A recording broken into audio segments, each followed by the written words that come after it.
Assalamualaikum warahmatullahi wabarakatuh. Selamat pagi semua. Perkenalkan, aku Pratiwi Indah Maharani. Jadi di pagi hari ini kita akan membahas topik tentang sikap diskriminasi pelayanan terhadap pasien BPJS.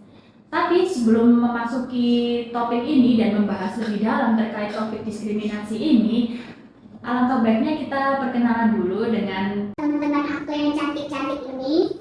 boleh diperkenalkan Kak, mulai dari yang pojok sana. Oke, halo semua. Perkenalkan, aku Marcella Merdiana, bisa dipanggil Sela. Halo semua, perkenalkan nama aku Diva Anggiakusuma Fajrin, bisa dipanggil Diva. Halo semuanya, kenalin aku Fitri Novitasari, biasa dipanggil Vita. Halo semuanya, nama aku Najwa Aulia Putri Vidya, biasanya dipanggil Najwa. Nah, kalian udah denger kan? Namanya cantik, orangnya juga cantik. Kalau boleh tahu, gimana sih kabar kalian pagi hari ini? Ngomong-ngomong, gimana kabarnya Kak Cela? Alhamdulillah baik ya.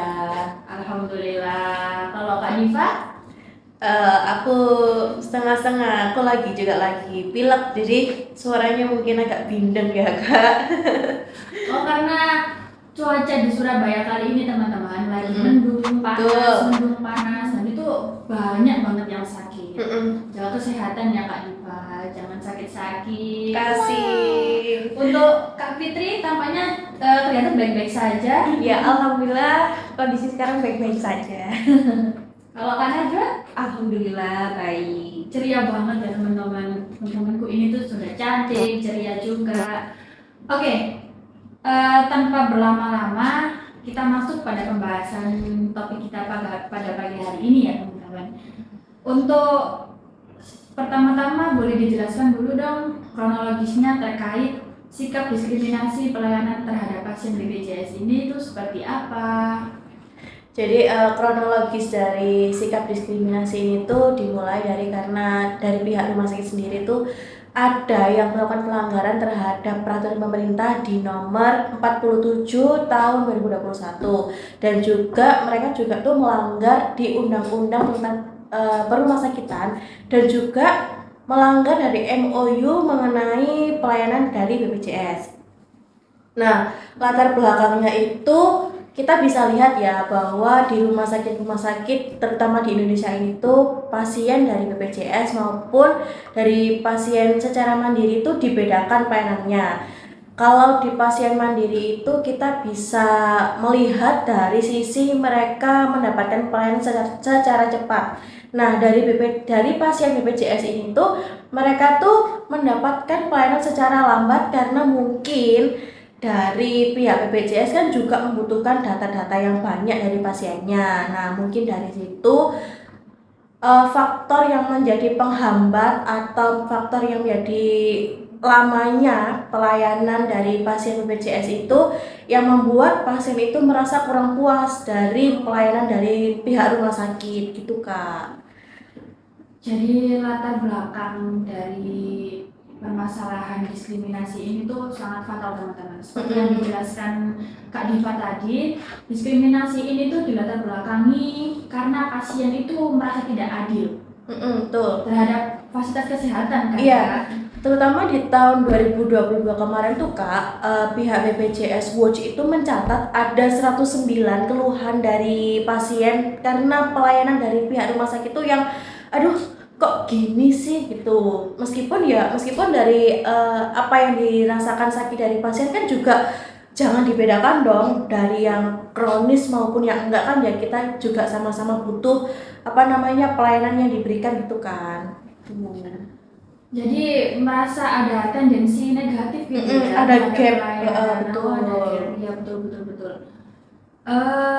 Lalu ada hal yang latar belakang ini tuh pasti ada penyebab kan? Betul. Penyebabnya awalnya seperti apa? Boleh dijelaskan dong penyebabnya seperti apa Kak Cela? Oke, untuk penyebab adanya diskriminasi ini tuh banyak faktor ya. Salah satunya itu ada pembatasan kuota pelayanan pasien BPJS. Nah, jadi seringkali terjadi karena Vaskes itu lebih memilih melayani pasien yang menggunakan asuransi mandiri atau yang bayar mandiri tanpa pengguna BPJS. Nah, kemudian itu kurangnya standarisasi pelayanan, tidak ada regulasi yang jelas tentang standar pelayanan untuk pasien pengguna BPJS. Ini menyebabkan ragam dalam kualitas pelayanan. Nah, Vaskes juga seringkali memperlakukan pasien pengguna BPJS ini secara tidak adil daripada dibanding pasien yang umum. Ya.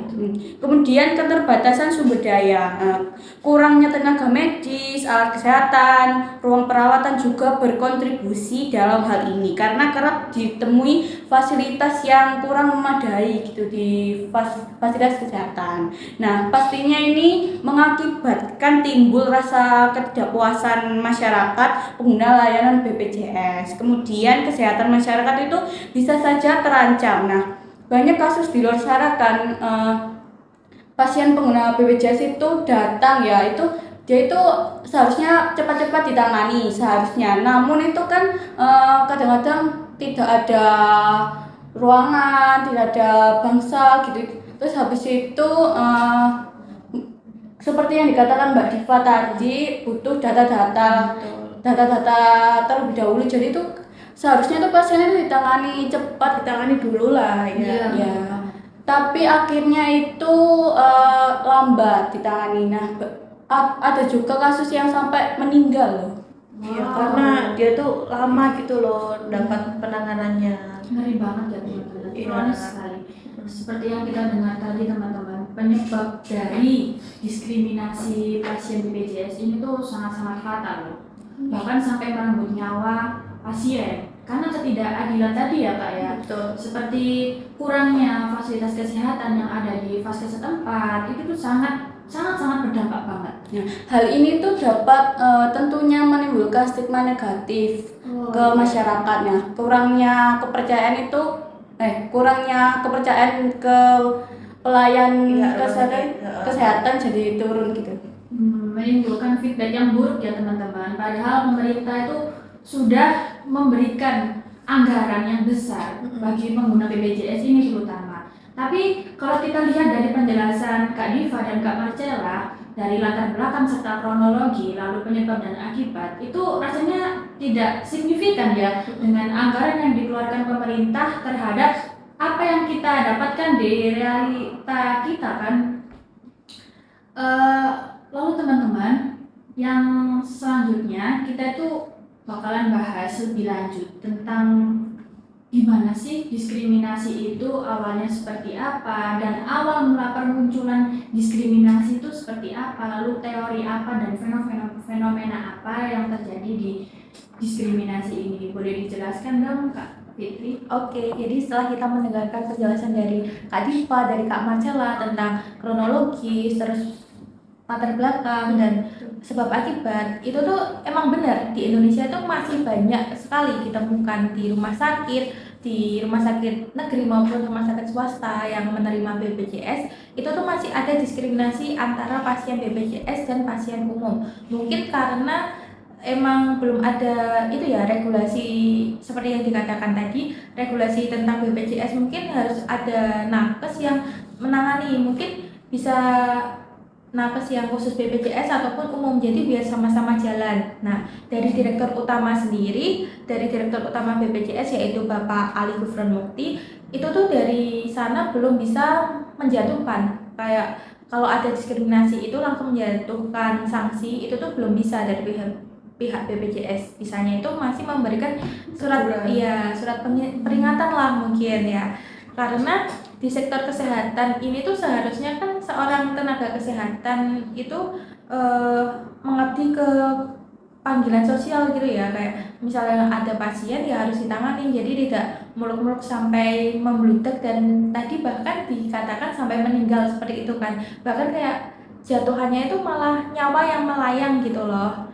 Nah terus namun mereka itu dari membludaknya itu kan belum kita ketahui ya membludaknya gara-gara apa, karena kalau mengantri mungkin kalau di IGD mungkin pasti mengantrinya antri dokter atau gimana, tapi kalau yang lainnya kan belum tahu kita dia itu antri obat atau antri rawat inap. Tapi juga kita ketahui juga lah di rumah sakit itu bahkan sebenarnya masih ada loh kamar kosong yang buat rawat inap, tapi dari mungkin administrasinya bilang kalau harus antri dulu lah karena nggak ada kamar. Tapi sebenarnya kalau kita lihat lah, kita keliling ke rumah sakit itu tuh pasti ada yang kosong. Mungkin kita nggak tahu ya itu buat cadangan, mungkin ada yang mandiri nanti bisa dimasukkan ke situ. Jadi orang BPJS-nya, pasien BPJS itu harus mengantri kayak menunggulah yang giliran pulang seperti itu. kamar kosong. Nah, menunggunya itu kan di IGD, jadi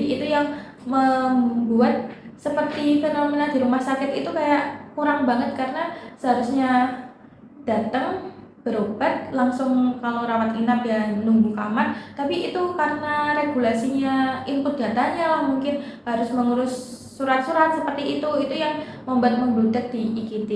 Biasanya prosesnya itu berbelit-belit. Iya, mungkin kalau kita dari rujukan lah dari rumah sakit, rujukan dari puskesmas ke rumah sakit itu harus nguruslah surat ini, kalau nggak dari puskesmas itu nggak bisa ditanganin seperti itu.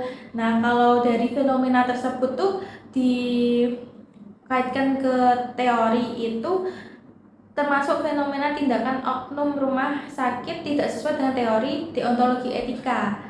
Teori deontologi atau kewajiban menyebutkan bahwa etika itu lebih menekankan kewajiban manusia untuk bertindak secara baik dan memiliki nilai moral, seperti itu. Seperti itu teman-teman. Jadi dari penjelasan Kak Fitri tadi, jadi kita tuh lebih tahu gimana sih rumitnya administrasi yang dialami oleh pasien BPJS itu. Seharusnya pemerintah itu lebih tegas ya Kak Fitri. Iya ya? benar, seharusnya harus ada regulasi yang benar-benar kalau BPJS sama pasien umum itu bisa jalan barengan gitu loh, nggak harus mendahulukan yang mandiri seperti itu. Berarti regulasinya tuh harus diubah teman-teman. Iya benar. Betul sekali. Lalu apa sih yang bisa kalian sarankan atau rekomendasi kebijakan apa sih yang bisa kalian saran buat pemerintah? Boleh dijelaskan? Oke, jadi untuk hal-hal yang bisa dilakukan pemerintah untuk mengatasi kasus diskriminasi terhadap pasien BPJS itu, yang pertama bisa melakukan pengawasan yang lebih ketat terhadap fasilitas kesehatan. Nah, ini kenapa sih perlu pengawasan yang lebih ketat? Itu karena supaya meminimalisir ya bentuk diskriminasi yang terjadi di rumah sakit di Indonesia ini. Kemudian yang kedua, pemerintah tuh bisa menerapkan dan membuat sistem pengaduan yang lebih efektif. Contohnya, pemerintah bisa membuatkan nomor pengaduan dan menyebarkan serta menempelkan di tempat-tempat yang mudah terjangkau dan dilihat, supaya pasien yang sedang mengalami diskriminasi itu bisa langsung melapor gitu. Kemudian yang ketiga ada memberikan pendidikan dan pelatihan terhadap tenaga kerja. Nah, ini tuh gunanya supaya tenaga kerja kesehatan itu paham akan pentingnya memberikan pelayanan yang setara terhadap pasien BPJS maupun pasien umum gitu. Kemudian yang keempat ada penegakan sanksi. Nah, pemerintah ini juga harus lebih tegas ya mengenai memberikan sanksi-sanksi terhadap tenaga kesehatan yang melanggar peraturan-peraturan gitu. Nah, ini tuh sanksinya bisa berupa surat peringatan, kemudian bisa juga pencabutan izin operasional terhadap rumah sakit yang sudah seringkali mengalami dan membuat pelanggaran-pelanggaran gitu. Kemudian yang kelima bisa melakukan kampanye mengenai kesadaran masyarakat.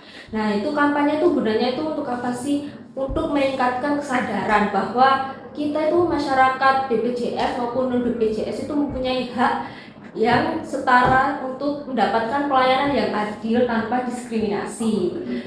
Kemudian yang terakhir, yang keenam, yaitu bisa melakukan evaluasi mengenai kebijakan. Pemerintah juga harus lebih sering ya melakukan evaluasi terhadap kebijakan. Apakah kebijakan saat ini tuh masih efektif untuk mengatasi diskriminasi yang terjadi sampai saat ini gitu. Oke teman-teman, dari 6 rekomendasi kebijakan tersebut, mungkin dari salah satu rekomendasi itu pemerintah bisa ambil nih titik merahnya seperti apa. Jadi pemerintah itu tahu bahwa realisasi dari penggunaan BPJS ini tuh masih kurang bagus ya teman-teman.